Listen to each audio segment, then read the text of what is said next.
Listen, so I just saw Halloween Ends. Now, first, listen, my channel, I don't really talk about movies. You know that. I don't talk about movies. But I'm going to talk about Halloween Ends. I tell you why. Because for one, I'm a big Halloween movie fan from day. I'm one of the day oneers, for Halloween movie. I'm a big fan. I've always loved the character Michael Myers. I love this. I love all the different storylines that it branched off into. There's like three different universes or four different universes of how the Halloween movie plays out. But this is supposed to be the last one. Now, this one to me was the most different from all the other Halloween movies because this is the first one I think just by watching it that it kind of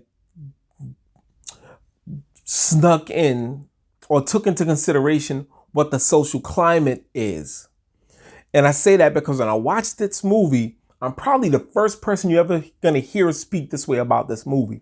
I'm probably the first. I'm almost sure I am the first, but I'm sure I won't be the last. I'm sure anyone who sees this video who gave a review may go back now and redo their video based on some of these pointers that I'm going to make. And maybe I'm reaching, but for me, I'm someone like I have a bachelor's in business. My minor is in human sciences. So I love psychology, sociology, cultural anthropology.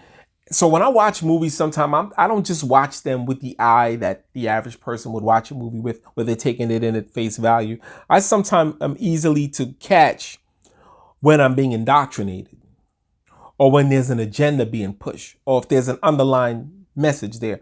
What I found interesting, and I think I'm going to bring up probably four real core points about this movie, or four or five. I'm not going to put them in any numerical order. I'm just going to talk about them briefly.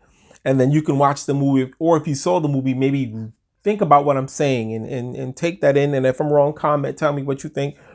But um, I think the character Michael Myers for this movie, they went in with the approach that Michael Myers, is a representation of toxic masculinity. And he had to be destroyed on that he was the embodiment of toxic masculinity. I say that because when I think about the Avengers Endgame, and there seems to be a trend with these big franchises to go after the leading male character and water them down and soften them. We saw this happen with Thor. We saw this happen with the Incredible Hulk. We see it happening just in general with a lot of movies that are coming out that normally would have male characters. They're not, and this, I'm not saying anything wrong with female characters at all, strong female. I'm not saying that. So please don't go there with it. I'm talking about strictly with these male figures that we grew up on, that I grew up on, that we looked up to, or that we just admired. We just loved them for whatever, villain or not, right? So I think that, so this movie, you would notice that right away, the moment Michael Myers is shown that he is weak in this movie. Not only is he weak, he's weak and gullible in this movie, where he just falls for traps that Laurie set for him. And if you know anything about Michael Myers is not weak and gullible. He's strong and cunning. He knows how to set traps for people. There was none of that in this movie. He was weak and gullible. And you see this with Corey, who's almost like it was almost like he was the lead for this movie. This is the young man in the movie who the movie is really focused on.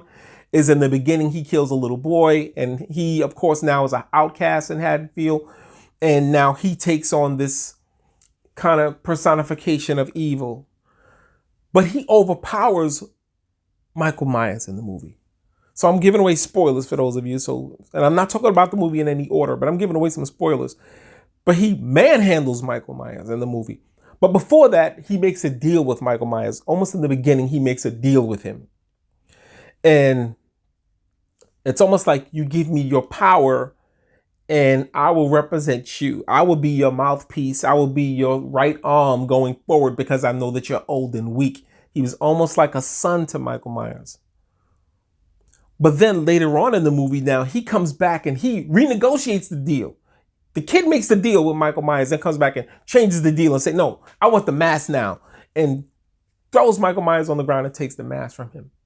Now, to David Gordon Green, let me say something to you. Any Halloween fan knows Michael Myers, he don't make deals.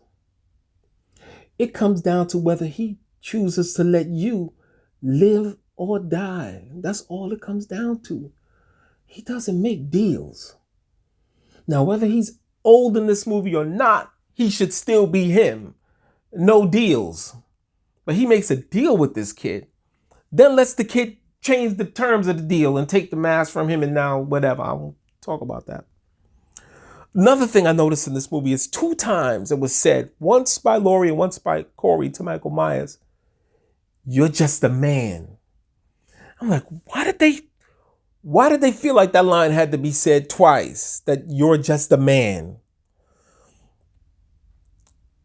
Understand?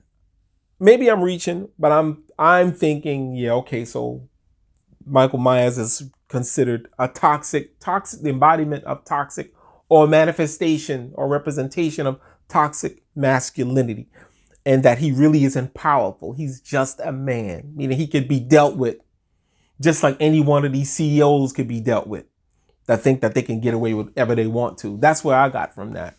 And this weird thing with the Jocasta complex, where the lead character has somewhat of his mother has, they don't say it, but you get the impression that the mother has what they call the Jocasta complex, Sigmund Freud, where the mother has almost this sexual attraction to her son, Corey.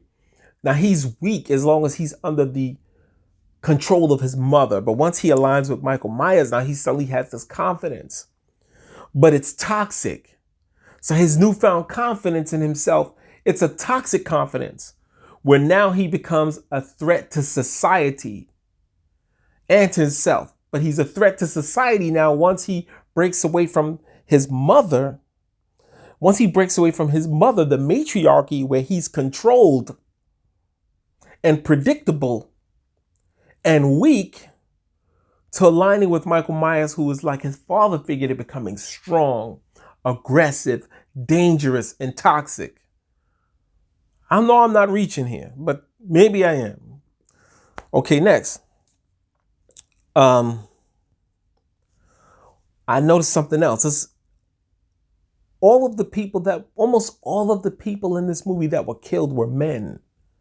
Now, if you notice, most Halloween movies, it's usually mostly women, or there's a balance. But almost all the people killed in this movie were men, and they were toxic men.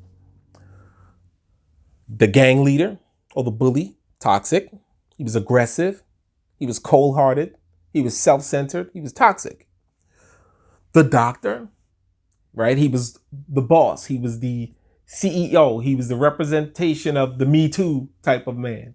Guy in leadership taking advantage of his subordinates, of his nurse subordinate.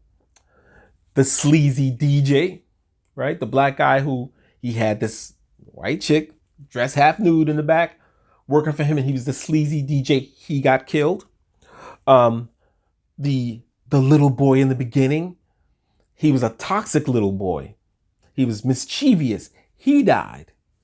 And then also his father, who was a very weak man, who just had no purpose, no aim, no ambition, overweight, nothing chicks would desire. He was flat, he was overweight and disgusting looking. Almost all of the victims in this movie were toxic men. So, I kind of forgot some of the things I wanted to get into. But anyway, I'm going to wrap it up with that. I think the woke movement hijacked Halloween Ends. And therefore, I did not like this movie because that was not Michael Myers that I saw in that movie. I don't know who that was, but it wasn't Michael Myers. Let's say, even if they wanted to say he got weak, right? And he suddenly now, and there's another thing in there too. He seemed to only get strong when he was hurting someone. So he was weak. So the only way for him as a man to be powerful was he had to dominate another person. Dominate particularly other men.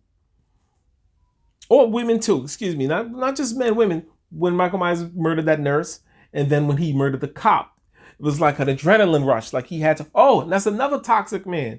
The police officer. The cop was toxic because here he was a cop. He had no respect for the fact that this young woman wasn't interested in him. He wanted to still be sleazy and be aggressive and pursue her. And when he couldn't get her, he went after Corey. He wanted to do some harm to Corey. So once again, we have all the male victims in this movie were all toxic men, all of them. So, and then in the ending, the way they wrap it up, it's like Michael Myers being the representation or the manifestation of toxic masculinity. The entire town came out. It was like the town represented society. And then Jamie Lee Curtis and her daughter were leading the town. So it's almost to say, like, this is the way society needs to function going forward. Let them lead. And this is what we need to do with these toxic men. This is how we need to get rid of them. We need to completely get rid of every trace of them. And they put Michael Myers through the grinder. Now, I know you never heard that kind of review or feedback on that movie. I know you didn't. I know I'm the first to say that. But I'm sure people are going to bite like they always do. But anyway, please like, share, subscribe, and comment. Like I said, I normally don't review movies, but because I'm such a diehard Halloween fan, I could not let the sun go down without me talking about this movie and giving my review. So thank you.